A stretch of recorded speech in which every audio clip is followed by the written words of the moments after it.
Hai semuanya, kembali lagi di channel saya. Kali ini kita akan membahas 7 pertolongan pertama ini agar selalu siap sedia. Tidak ada orang yang menginginkan kecelakaan. Namun hal ini terkadang tidak bisa sepenuhnya dihindari dan terjadi dengan tiba-tiba. Salah penanganan justru dapat membuat kondisi menjadi lebih parah. Selain tak boleh panik, ada serangkaian jenis pertolongan pertama pada kecelakaan yang penting untuk diketahui dan menjadi bekal bagi semua orang. Inilah pertolongan pertama berdasarkan jenis kecelakaan yang terjadi. 1. Perdarahan pada luka ringan. Perdarahan ringan umumnya akan berhenti hanya dalam beberapa menit. Bagian yang berdarah sebaiknya dicuci dengan air bersih yang mengalir, diolesi cairan antiseptik seperti povidone iodin, kemudian tutup dengan plester. 2. Perdarahan pada luka yang lebih dalam. Luka yang lebih dalam bisa mengenai pembuluh darah, sehingga perdarahan akan lebih sulit berhenti. Untuk perdarahan jenis ini, hentikan dengan memberi tekanan yang lembut menggunakan kain bersih. Lalu bungkus luka dengan perban steril dan segera ke fasilitas kesehatan terdekat. 3. Perdarahan berat. Saat terjadi perdarahan yang berat, pertolongan pertama yang terpenting adalah mencegah darah semakin banyak keluar dan terjadinya syok. Pertama-tama, lihat apakah ada benda tertentu pada luka. Jika ada benda yang menancap, jangan mencabutnya. Jika darah terus mengalir menembus perban, lanjutkan penekanan pada luka hingga darah berhenti. Kemudian tempelkan lagi perban di atasnya, tanpa membuka perban yang ada. Perdarahan berat termasuk kondisi gawat darurat yang harus mendapatkan penanganan medis secepat mungkin. Jadi segera bawa korban ke rumah sakit terdekat. 4. Luka bakar. Pertolongan pertama yang harus dilakukan pada korban terbakar adalah mendinginkan area yang terbakar.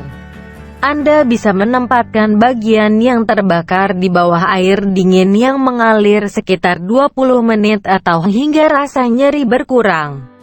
Namun jika bagian terbakar cukup luas dan dialami oleh bayi, anak-anak atau kalangan lanjut usia, lansia, Anda harus mewaspadai kemungkinan terjadinya hipotermia. Anda juga sebaiknya tidak membungkus luka bakar terlalu ketat. Hal ini justru dapat menyebabkan pembengkakan. Hindari pula pengolesan krim, lotion, atau bahan lain pada luka bakar.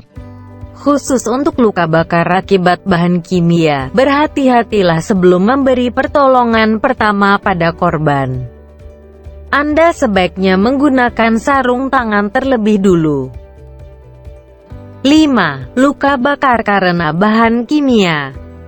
Lepas pakaian korban yang menempel pada luka bakar, lalu siram dengan air dingin selama sekitar 20 menit. Langkah ini bertujuan menghilangkan bahan kimia yang terdapat di luka dan sekitarnya. 6. Tersedak ringan. Tersedak dapat membuat saluran udara terhambat.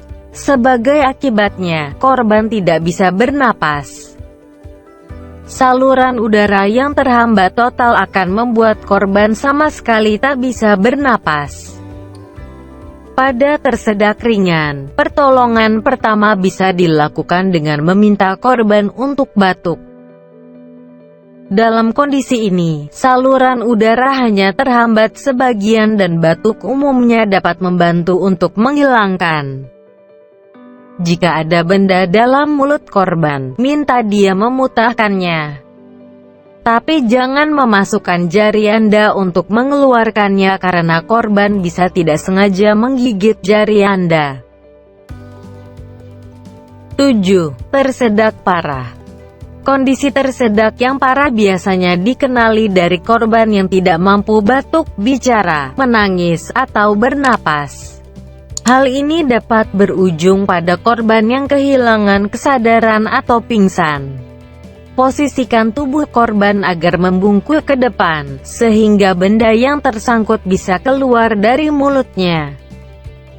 Lalu letakkan satu tangan di bagian dada korban dan tangan lain di antara tulang belikatnya untuk menepuk punggungnya. Sekian video dari saya. Semoga video ini bermanfaat dan sampai jumpa di konten saya berikutnya.